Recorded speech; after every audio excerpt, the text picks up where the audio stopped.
Et j'ai reçu un message prophétique aujourd'hui.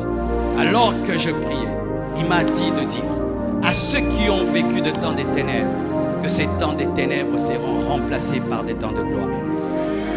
Que si les temps passés ont amené la honte, les temps qui arrivent vont amener la gloire.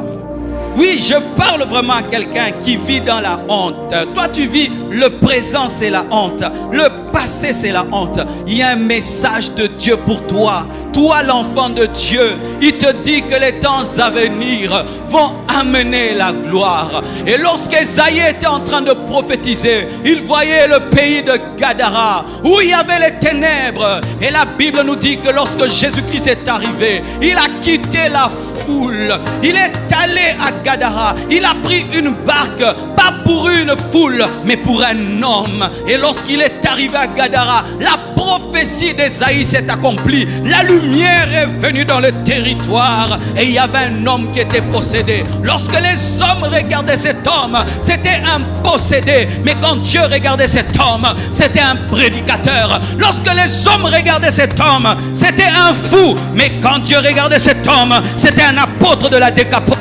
Les hommes te méprisent parce qu'ils ne savent pas voir ce que tu es vraiment. Les hommes te rejettent parce qu'ils ne savent pas voir ce que tu es vraiment. Ils te définissent en fonction des ténèbres qui sont dans ta vie. Mais Dieu te définit en fonction des temps de gloire qu'il est en train de préparer pour toi. Les hommes te définissent en fonction de ton passé. Mais Dieu te définit en fonction du futur qu'il a réservé pour toi. C'est pourquoi je t'annonce ce que Dieu m'a dit d'annoncer. Je ne sais pas comment ça va arriver. Je ne sais pas comment il va le faire. Mais je sais que les ténèbres ne régneront pas toujours. Il y a un temps pour tout. Un temps de ténèbres, un temps de lumière. Un temps de ténèbres, un temps de lumière. Que la gloire vienne dans ta vie. Que la gloire vienne dans ta vie. C'est le temps de gloire. Tu as assez souffert. C'est le temps de gloire. Tu as assez souffert. C'est le temps d'essuyer tes larmes. Tu as assez souffert. C'est le temps de la lumière. Tu as assez souffert.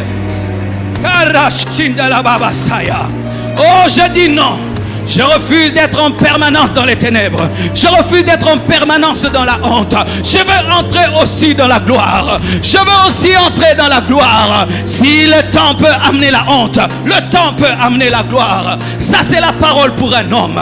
C'est la parole pour une femme qui a besoin de l'aide de Dieu. Il te dit qu'il te connaît. Il te dit qu'il te connaît. Lorsque le possédé de Gadara criait et qu'il était dans les cimetières, on pensait que c'était le cri d'un fou, alors que c'était la prière d'un prédicateur. C'était la prière d'un apôtre qui disait: qui me délivrera? Que le Seigneur te voie, qu'il t'entende. Car s'il peut créer les yeux, il peut voir. S'il peut créer l'oreille, il peut entendre. Et s'il a créé la bouche, il peut parler. Et il te parle ce matin. Il te dit que si les temps passés ont amené l'opprobre, les temps qui arrivent vont amener la gloire. Il n'est pas que le Dieu de David. Il n'est pas que le Dieu de Salomon. Il n'est pas que le Dieu d'Abraham. Il n'est pas que le Dieu d'Isaac.